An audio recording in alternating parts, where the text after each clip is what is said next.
জীব আমাদের জাতি, মানব ধর্ম আমাদের ভাই। হিন্দু, মুসলিম, শিখ, খ্রিস্টান আলাদা কোনো ধর্মই নয়। কিন্তু প্রশ্ন একটাই, যদি ধর্ম এক, তাহলে এত বিভাজন কেন? ধর্ম কি মানুষকে ভাগ করে? সমস্যা ধর্মে নয়, সমস্যা অজ্ঞানতায়। যখন সত্যজ্ঞান চাপা পড়ে যায়, তখন মানুষ থেকে আলাদা হয়। সব ধর্মগ্রন্থেই একই সত্য লুকিয়ে আছে। নাম আলাদা, ভাষা আলাদা, কিন্তু পরমাত্মা এক। ভক্তির মর্যাদা তখনই যখন মানুষ মানুষকে চিনে। সত্য ভক্তি বিভাজন নয়, সত্য ভক্তি মিলন।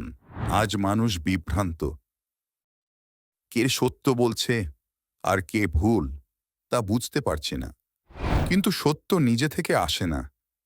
সত্য জ্ঞান আপনা আপনি মেলে না, সত্যকে খুঁজে নিতে হয়। তো বলে, সত্য জানতে হলে পূর্ণ জ্ঞানী গুরুর শরণ নিতে হয়।